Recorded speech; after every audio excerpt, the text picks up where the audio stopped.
Assalamualaikum warahmatullahi wabarakatuh. Salam sahabat petani sawit semua.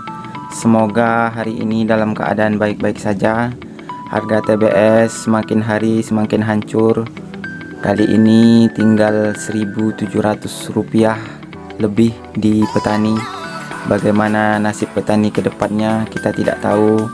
Semoga harga TBS ke depannya segera naik dan harga pupuk kembali normal seperti biasanya. Kebijakan pemerintah Indonesia yang menerapkan program flash out menjadi pemicu tren penurunan tersebut. Harga CPO telah mengalami penurunan selama hampir 3 hari beruntun. Di sepanjang pekan ini, harga CPO ambles 8,02% dan drop 11,23% secara bulanan. Menteri Koordinator Bidang Kemaritiman dan Investasi, Luhut Binsar Panjaitan, mengumumkan bahwa pemerintah akan memberlakukan program percepatan penyaluran ekspor atau dikenal sebagai flash out.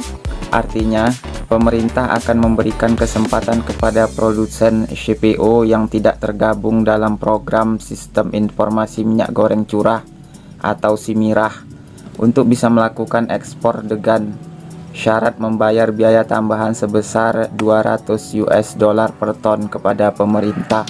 Hal tersebut bertujuan untuk mempercepat kegiatan ekspor CPO untuk membantu pabrik-pabrik mengosongkan tangki penyimpanan yang telah penuh karena larangan ekspor di bulan Mei lalu.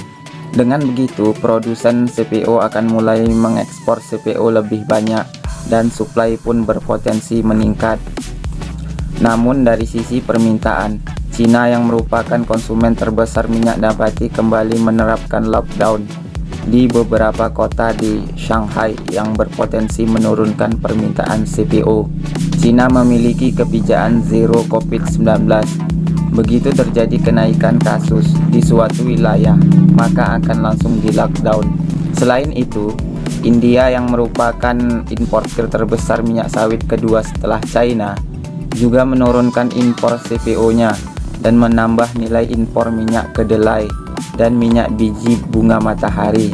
Kedua minyak tersebut merupakan minyak alternatif pengganti CPO.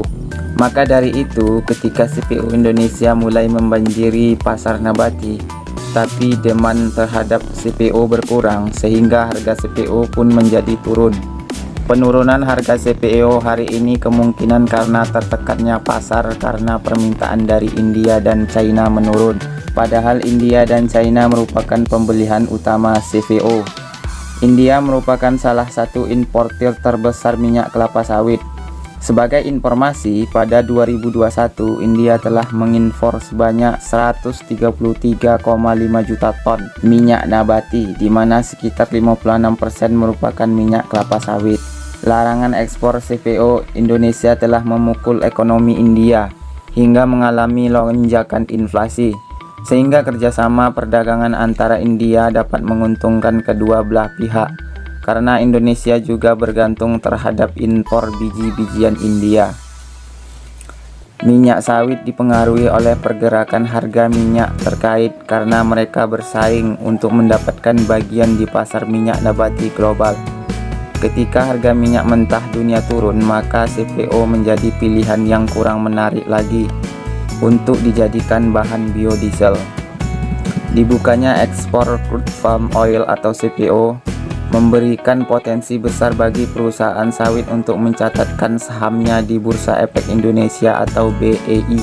Semoga harga sawit ke depannya segera naik. Itu adalah harapan kami sebagai petani sawit kecil, dan harga pupuk kembali normal seperti biasanya. Saat ini harga sawit total hancur, Rp1.700 lah di petani. Jika berkelangsungan seperti ini, kami akan terus merugi, kebun kami tidak akan terawat, dan semuanya akan berantakan. Semoga kedepannya lebih membaik. Salam petani sawit, salam ojek sawit, tetap semangat.